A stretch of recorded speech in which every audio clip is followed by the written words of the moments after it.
Hello and welcome to the Flix Forum podcast, where each episode we go back and we look at a Netflix original film in the order of release. Today we have Netflix 196th film from 2019. It's the Christmas rom-com drama Holiday Rush.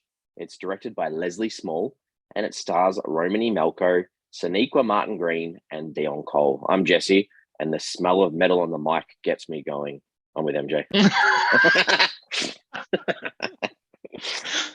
Very nice, Jesse. Very nice. I got nothing to say on that. That was good. That was a line from this film. I know. Yeah, just in case they would. I don't know. So you had have said it. I'd probably been like, "What are you on about?" It would have been a weird thing for you to say. Not as weird if it wasn't from the movie, but I like it. I respect it. We're straight into Holiday Rush. I'm just actually saying that out loud. How you doing? Good. I mean, we're getting toward the end of these Christmas films for 2019. So, as we've mentioned, it is cold where we live. It's very cold, but watching Christmas movies in the middle of the year. It is weird, but maybe it's what we need. Like, we don't get like these. This movie specifically was covered in snow, so this was about cold weather. So that part of it was relatable. Normally, if we're watching this in the middle of December and it's 35 degrees Celsius over here, we're watching people in the snow where we're losing that side of it. So there's something there. It's true. Well, we like to start our show off with the fast flicks with our quick little summary of the film. What's your fast flicks for Holiday Rush? I've missed the brief a little bit because this isn't terribly fast, so just bear with me. I didn't realize, but it's a bit wordy. It's not nice, but anyway. Holiday Rush, single dad of four who's killing it as a DJ in New York, loses his job just before Christmas and needs to find a way to keep his spoiled kids happy and keep his head above water financially. Nice, good. I think a lot going on. It's very hard. There is a lot going on in this movie. To put it all together short, it's hard. I've said a radio presenter loses his job and needs to discover Christmas cheer to reunite his family's values. Heaps better. Love it. That's a movie I want to watch. Oh, good. Well, hopefully you did want to watch this, and we'll get to that soon. But this one, we talk about the movie and how it's put together. This was really, really hard to find absolutely anything about this film. I'll tell you what. I don't know. I'm so glad you said that. I mean, my one thing that I've got, and I'm hoping you don't have this, I'm like really scraping the barrel. This is John Legend's second Netflix original film. Do you remember? Because he had the song at the start and then he was in Between Two Ferns. If you look, good guess. If you look at the trivia on IMDb, which I do love to look at, and we've talked about before, how some of them are quite funny. All it's got in the trivia is basically every cast member and whether it's like their first or second Christmas film that they've done. I guess it's somewhat interesting, but look, I had a lot of trouble. I almost gave up. I almost did it like a dummy spit and gave up, just Googling away, trying to find anything about this movie. But this movie just feels like it just appeared one day. And they didn't film it. They didn't do anything. It just appeared and Netflix put it on their slate. But it was a movie that was written by Sean Dwyer and Greg Cope White. Leslie Small, who was the director, basically shared this vision of the screenplay, and Netflix were on board to tell this story. They all kind of came together, and a big appeal for the two stars, Romany Malco and Sonequa Martin Green, was that it had layers, and this is direct from interviews with them I saw. It had layers beyond just a stereotypical Christmas movie, and those themes really resonated with them, and that's why they wanted to take on these roles. And I think it was also a great opportunity to have the Black community represented in a Christmas movie, and Netflix was applauded from things I saw for supporting that. But apart from that, there wasn't much interesting about this film. It was filmed in New York, and then it was released. I don't even know when it was filmed. I can't even tell you that, Jesse. But it was released on the 28th of November in 2019, just in time for Christmas. Yeah, it was actually released on Netflix in Brazil a week earlier, which was weird. I don't know why. But yeah, it was nominated for 3 awards. I saw that. All for the twins, the young little daughters of our main protagonist. So the Skyline Performer Awards for Best Performance in a Feature Film for the girls, and then they also were nominated individually at the Young Entertainer Awards for Best Supporting Actress. So, yeah, very good. The tagline for this one, did you see the tagline? You know what? I did. I Oh was looking at no. the. I know. I was looking at the poster, and Yeah, obviously the tagline was on the poster. I did read it, but please do tell listeners. it's horrendous. It's their Christmas fell apart, like THEIR, and then they're keeping it together, THEY''RE. See, you know why? Like, it wasn't great, but you know why I particularly didn't like it? Because they weren't keeping it together. He was trying to keep it together. They were doing an awful job at keeping it together, like a pathetic job. So true, so true. Yeah, it just doesn't fit. Doesn't fit at all. Nah. Actually had a lot of fun with the translations for this one. It's been a Okay, while, let's do but it. the translations for this one were really, really fun. In Spanish and Italian, it was called Christmas Crazy Christmas. So, okay, talks about Christmas.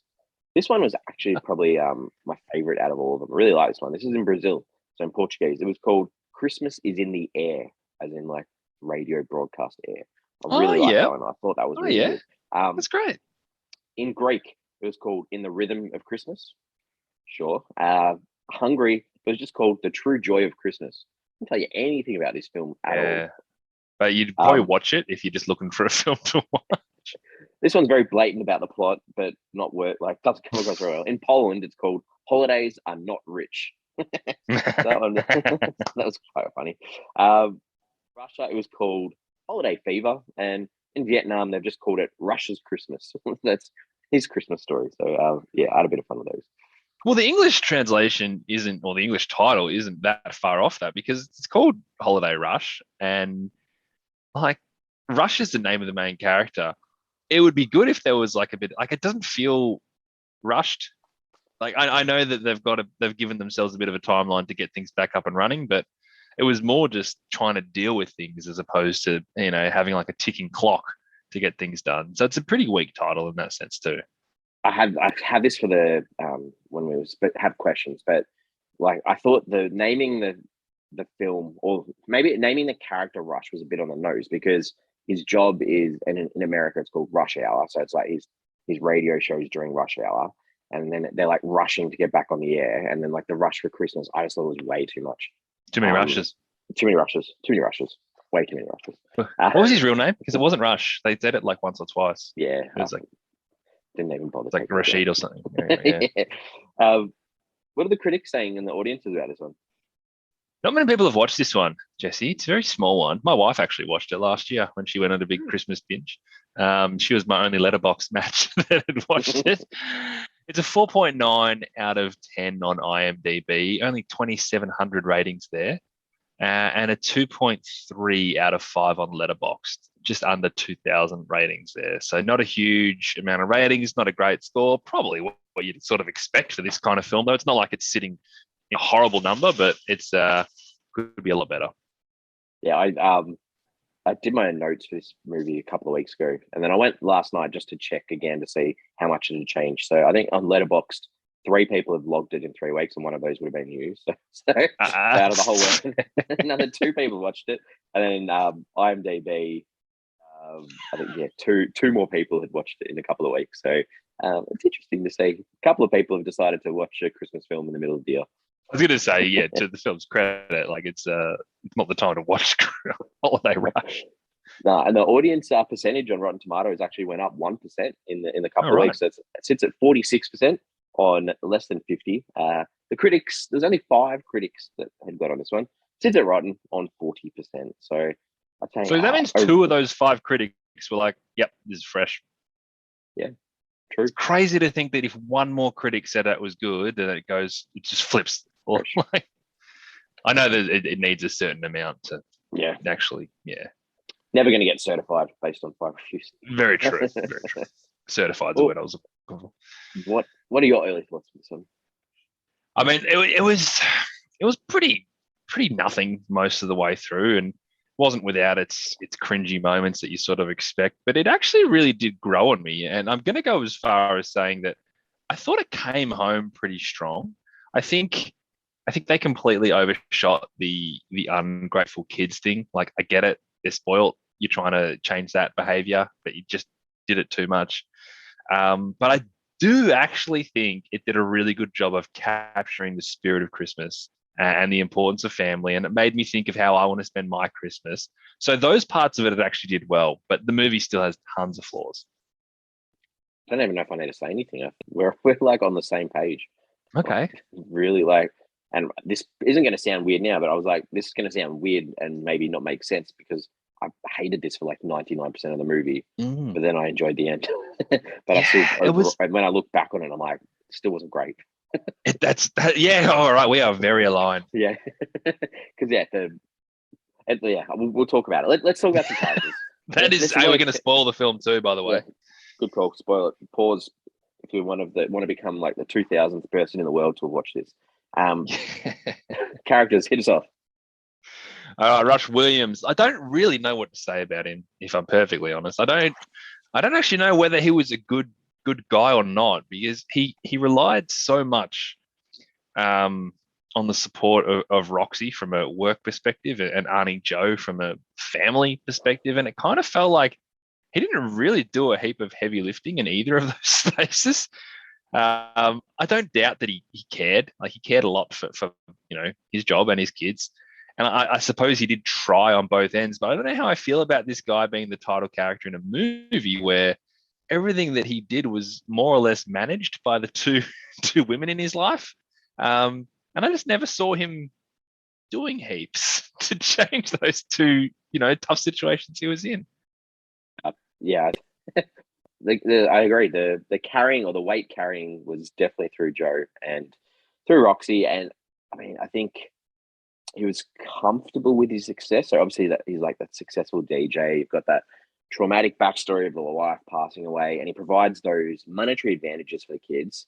But obviously he's absent, meaning those other two have to step in. So I felt really weird that he came across as pretty arrogant and a little bit into himself. And it was just like this one little moment where they were in the new studio, and he sort of turns around with an idea for himself turns around with Roxy and says, cool, let's do no ads. And then it was like he was a different character, and there wasn't any progression in that change. It was just like, cool, this is a light bulb moment. Now I'm going to take that journey to be a better father and help my kids to adjust to life without the mum and, a new partner and less money and all this sort of stuff. So it was like, cool, we're in the middle of the movie. Here's the switch and let's go. Yeah. And that light bulb moment was also, they had their hands forced by it as well. It wasn't like it was a genius idea. Yeah, true. That's super true. All right, who else? I think like Roxy, we'll go to Roxy next. Roxy was an absolute gift, really, because like Roxy doesn't feel close to being a real person to me, because she was basically perfect. The perfect co-worker, completely carried Rush to what appeared to be pretty good heights. For some reason, she was also in love with him, became like the ultimate love interest for a guy who was juggling 4 kids. And that's okay. This is a Christmas movie. You're allowed to enjoy a character who is a little bit larger than life, but it's hard not to ignore, and kind of wonder why she's doing all this. Like I don't see a reason. I get the career stuff. He's a part of her success as well. So she's writing that as much as she can, and she's doing what she can to make it work. But everything else just seems like, what are you seeing in this guy? He's a tough hang. Yeah. It's not like he reeks of like really good personality, or maybe wonderful family man, had a lot of cash, and then but it's like, yeah, you got no cash. I'll give you the cash anyway. Love your kids. It's all good. But yeah, I agree. Like, she's the nicest person in the world. Like, just dependable, always there, smart. Like the way she crunches the numbers and all that sort of stuff. And I think in saying this though, I did kind of feel the chemistry a little bit, even if it was just as co-workers between her and Rush. It was they played well off each other. That's I true. think that really, really helped the movie along, because without there being some sort of and it wasn't even a romantic connection, that like it was just like these guys are almost like soulmates or really good friends that would work well together, not just in a working relationship, but could keep a house together as well. Yeah, I think you're right. That chemistry was there. That's very true. Okay, let's see which of the kids you're going to attack next. Well, I just want to have a crack at Auntie Joe first. Oh, sorry. Yeah. Very, very similar to Roxy. I suppose her saving grace in the believability stakes is that, these family members do exist in real life. They care for nothing more than everybody else in their family. They do anything to get them through a rough patch. So I'll allow it. But again, it's supposed to be Rush's story, and his story involves two of the most incredible safety nets that you could imagine. Yeah, I mean, she was the true meaning of Christmas. She was the Christmas line throughout this film, through the music, through the decorations, and it wasn't in your face, but through her faith, and her one thing she wants for Christmas is that nativity scene, and constantly that message of family too. So she was the one that was able to tie in and keep this a Christmas film and keep it a family film and keep everyone on board. So really cool character that definitely helped this film progress. Yeah. So in terms of the kids, I got to start with Jamal, obviously the oldest son or the only son. And look, I'm sorry, but you're about to go to university. So you're a pretty good age, 17, 18 years old, and you are acting like a 7-year-old. And for him to never truly recognize the predicament that they were in was astounding to me. Like, you can still have him run away because the weight of what's happening is crumbling on him with this, everything going on, everything's happened in his past with his mum. They could have that moment still if that's what they really wanted in the film. But for him to be so ungrateful the whole time, basically a young adult, was ridiculous. That unrealistic lack of humility that came with everything was, just too much for me. Yeah, I completely agree. And I think I could almost say the same for every single one of the kids. Like the over the topness of the privilege in these kids. Yes, you can show kids that are privileged, but you show that light and shade a little bit where they still have a good personality or still do things for other people to set them up as characters, at least anyway, rather than like a complete turnaround in each and every single one of these kids. It just seems so stark of a contrast. And the cockiness, as you mentioned, of Jamal, the expectation from him was he was getting into Harvard, set it up and let's record my reaction video. It just, and realistically, I'm not 100% over the American college system, but he would have had to have had really good grades. So getting good grades at his high school isn't necessarily based on his dad's money. And I feel like, yes, he obviously needs the money to get in there, but the annoyingness throughout, with the reason at the end, the reason makes sense. 100% the reason makes sense that Sure, he doesn't want to go back in that house because that's the memories of the mum. But the way that he's so painful through this movie, it doesn't make up for it. Yes, like maybe drop a few hints throughout about why this is such a tough, and they try on the staircase and moments like that, but it doesn't, as an audience member, it doesn't click because they haven't set it up that he had a really close connection with his mum, which they could have done earlier on in the film, and then it would make more sense and probably wouldn't come across as painful. Yeah, no, I agree. I think he was obviously worse than the other kids, because he was older. Should have known better. I did kind of appreciate. I think Maya was the middle child. I think this was done a little bit better than Jamal, and I agree that it was just like a really quick turnaround. But she got to the point where she's disappointed. We get to see that she's ungrateful, maybe for a little bit too long. But she has that conversation with Rush where she actually responds to logic, and she slowly does turn around. And I think that was appreciated, because I was getting to a point where I'm like, I think we're just going to have these 4 brats being brats the whole time. But I did appreciate they had that scene where she kind of said, and this is a kid thing, like she's only like, I think they even said preteen, so she might even be like 12 years old, but like 13, 14 max. Where she does have this conversation with her dad, which is like, I get it. I'm sorry, we're being brats, and a kid that age can have that realization. And I did appreciate that was done better, but the fact that it wasn't done with like a 17-year-old was tough. It was a hard sell. Yeah, and I think Maya was probably the obvious one of the kids that was going to be the one that you could probably get that message through to, or have that moment of realization about what's going on because of the way that she communicated from the start of the film, I guess. Yeah. But at the same time, like and I guess they just tried to, Jamal's worried about his education. Maya's worried about her friends and what they think about her, and the twins are obviously so young that they're obsessed with like physical, possession. Yeah. So it was like through each kid, we're going to have a privileged look at how we deal with those situations, and they obviously just didn't deal with them very well, because the whole Instagram thing really, I was like, oh god, come on, and the fashion and the clothes. Anyway, let's keep going. We're showing our age now. True. I got no more characters. I just put the twins down there because that, like, to me, every moment they were on screen was cringeworthy. I just could not stand their attitude. The dude with the pool, like, they're just so rude, and the idea of them playing lacrosse, it's like, let's just pick the most punsy sport that, you know, rich people play, and we'll say they're going to play. And then, you know, they're doing crowdfunding. Please. The crowdfunding got me. Come on. Seriously, like, couldn't deal. All right, let's move on. I had Marshall down. I'm like, I don't have much to say about him other than he was just like a yes man. He was just a yes man. That's all he was. Director Leslie Small done a lot of things like Kevin Hart comedy specials and Shaquille O'Neal TV specials and those types of things. And as far as I can tell, it seems like quite an advocate for the African American community. But I haven't seen a lot of stuff he's done. Yeah, same. 57 directing credits. A lot of music videos as well. But yeah, obviously works well with Kevin Hart. Did quite a few things with Kevin Hart, so possibly friends.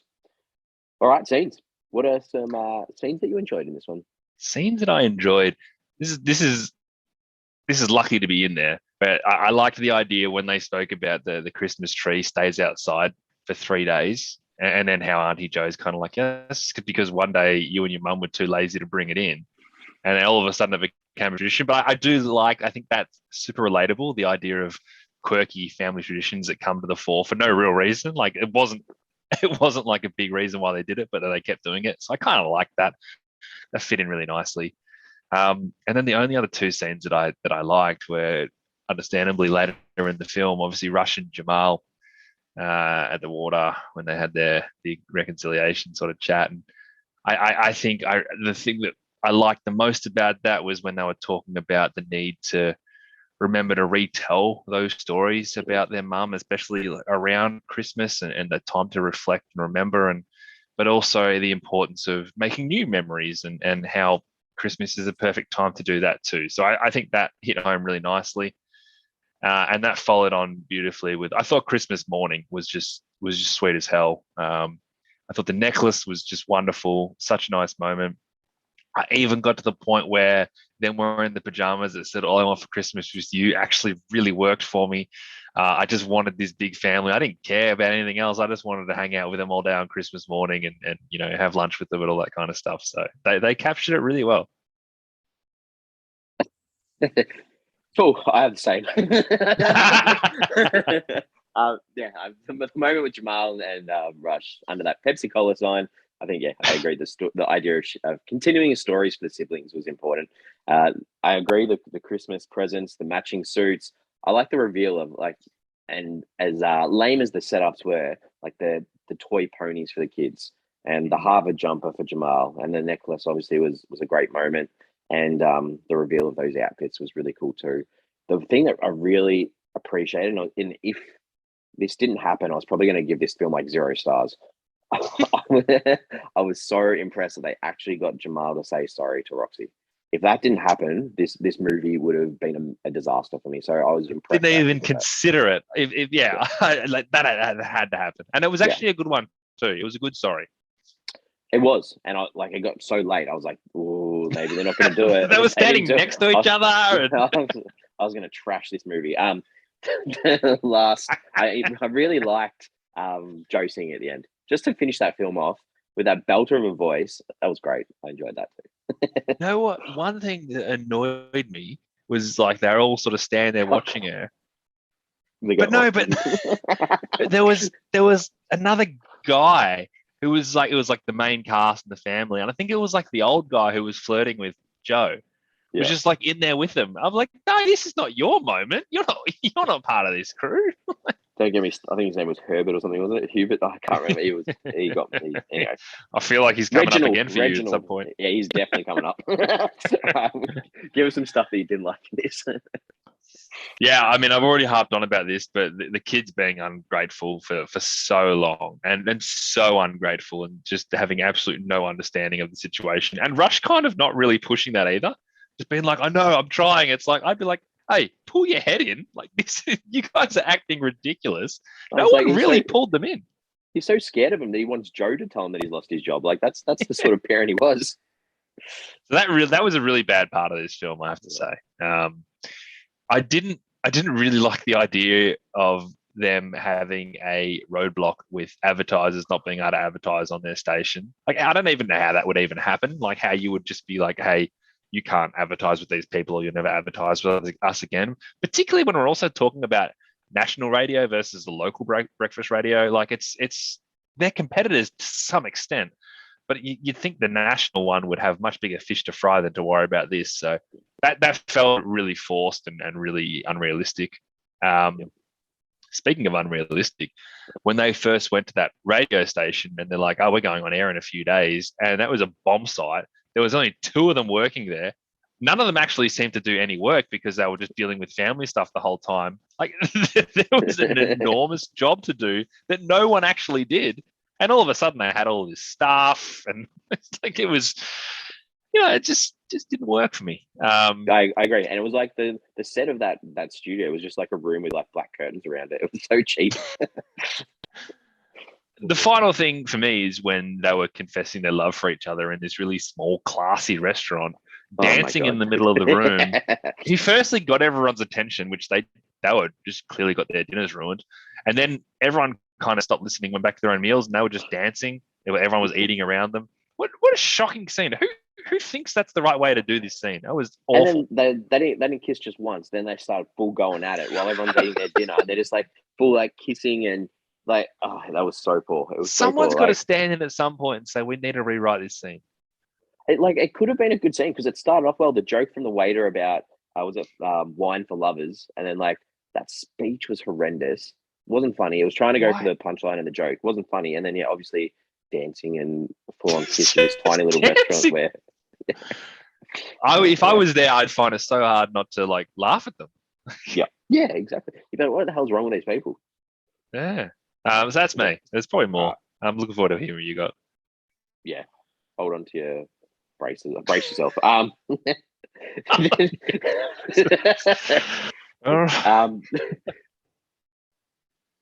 We've discussed this many, many times on this podcast. To start this film off with Rush messages on the screen with his daughter in the other room, straight away I was like, okay, this film sucks. Really, really annoyed me. Like, you're texting your 7-year-old daughter about her wanting ponies for Christmas. And that's how you start a film. Really good. I was really confused with that. Really good way to engage an audience. Really engaging. I didn't know if they were in a different house. I didn't know what. Like, it was like 5 a.m., but it was like sunny. Yeah, and there was part and like that idea of rush. Like, they're rushing around the kitchen at the start, and you didn't know like who Roxy was to start off with. Is everyone? Yeah. Rocks up, and it was just like. And he's been texting, so is he split up with his wife because the kids are in another house?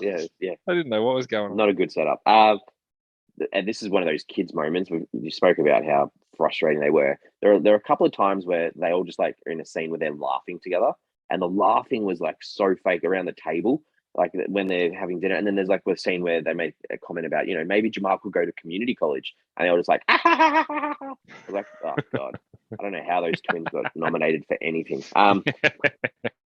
Razzies for kids. Joss the boss. Joss the boss. Any scene with her was ridiculous. And you mentioned that idea about her blocking the ads, but that boardroom scene where they actually fire rush was just really lame. And then that drunk scene with her and Marshall. Drunk scene, yeah. That was bad. That was really bad. Really bad. Strange. Nothing came from that either. No, I was like, oh, cool. And because Marshall was like, oh yeah, cool. I'm in with this chick. And then it was just like, oh yeah, I'm leaving. I wake up with a hangover and I'm leaving. I'm done. Yeah, how did he wake up either? That was kind of weird too, because I feel like he woke up at night. I don't know. There's a scene where Roxy sits there with Rush. This is like after their final show on the air, and she says to Rush, "Rise above it, be my star," and then holds his hand. That was just who writes that shit. You wanted to say the worst line, then you realize actually that's pretty bad. There's more. I didn't like this. Rush seeing Paula, like his wife, in the car, and then having this conversation with her on the porch. What really got me about this was her telling him that it was okay to be with Roxy, like that she's a good woman. I understand that that's an important thing in life, but I didn't need like a ghost version of her to do that. There was It's a more. very good point. There was more to the movie that could have been done that you didn't need that. Also, Roxy and Rush getting together, I didn't feel an issue with him having a former deceased wife. It wasn't a barrier for me. Exactly. The voiceover of Rush telling that Christmas story of the kids while tucking them in, and it popped in multiple times. Oh, Like, yeah. lame as shit. Sorry, I've said that word a few times. The playing of the family videos on the couch with the kids on the staircase. This could have been like, it had the ability to be a great moment, but again, that tantrum from Jamal just ruined the whole thing. It just wasn't done like nicely. I suppose there's the indication that he is struggling with yeah. the death of his mum. Exactly. It just wasn't done very well. You spoke briefly about him before. That Reginald guy just showing this love interest for Joe so late in the film just wasn't needed.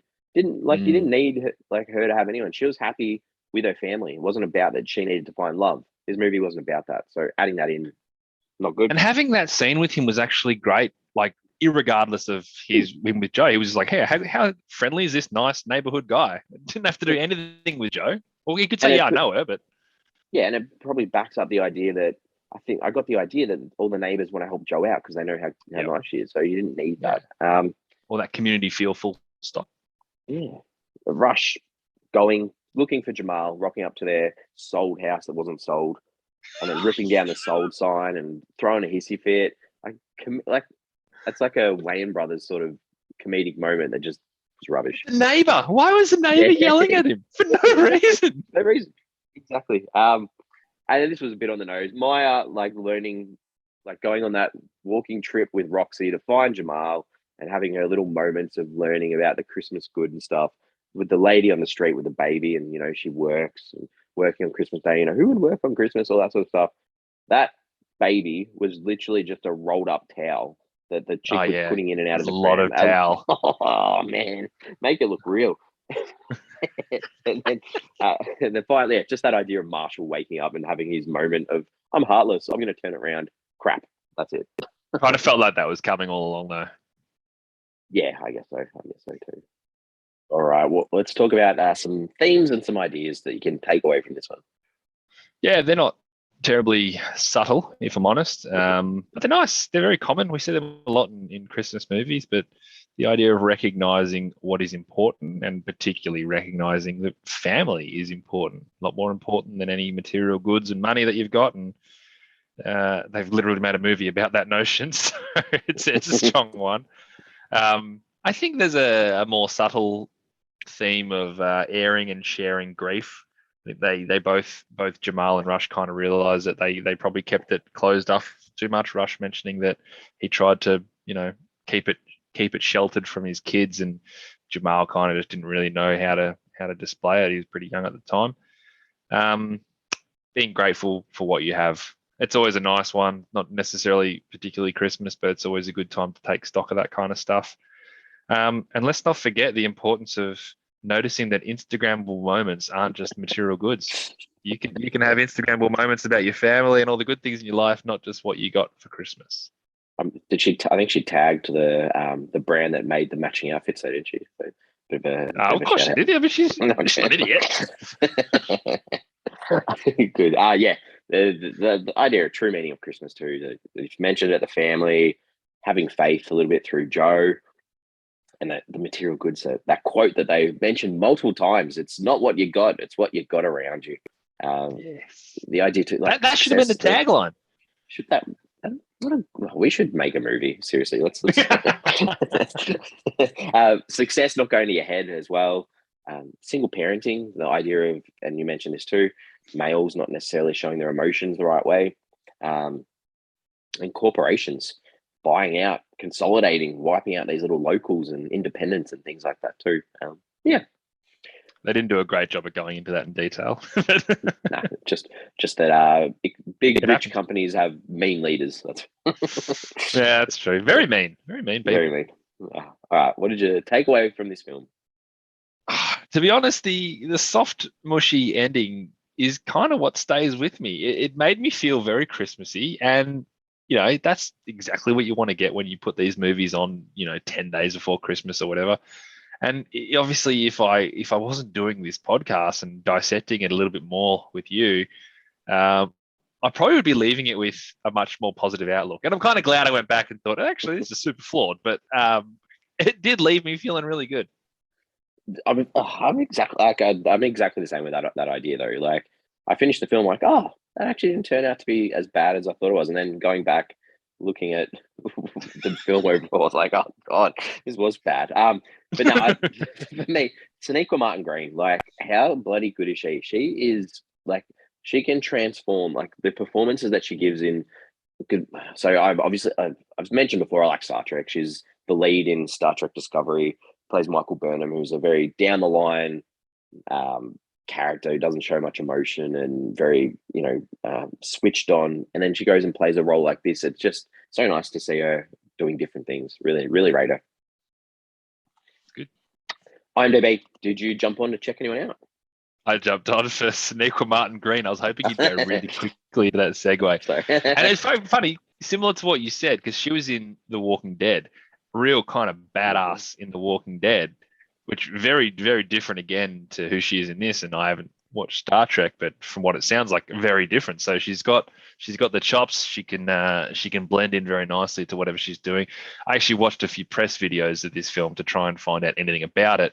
She's just so in control. Like, the idea of doing a Christmas movie and then trying to do a press tour for it, it'd be a difficult thing to get the right questions of, why'd you choose this movie? But you actually really believe everything she's saying, and particularly what she was talking about with the reference to the Black community was really strong. So she was who IMDb'd. It was a good one because I realized it straight away. I'm like, oh, that's who it is. She was also LeBron's wife in Space Jam, too, but I don't really remember her in that at all, to be honest. So minor role. I looked up Romany Malco because I was like, real familiar face, and he was like one of the leads in Weeds, a TV show that I watched with my wife like 15 years ago when it first came out. So how old is he? Yeah. He doesn't look that old. Yeah, no, he was. Weeds was a good show for the first few seasons, but that's where he's from. All right, did you have any questions that you wanted to ask? I do have a question to ask you, not about the movie per se, but inspired by the movie. Does your family have any Christmas traditions? Yeah, we're not as much as we were when I was growing up. We used to take it in turns between my mum's place and my auntie's place, and we'd always do Christmas Eve. Everyone would stay the night. We'd do Christmas stories. Yeah. The tradition with the story was you read a Christmas story, and then when you read the book, if someone speaks, then you stop the book and you go all the way back to the start and start again. So often take us a couple of hours to read the Christmas story before bedtime. That's really cool.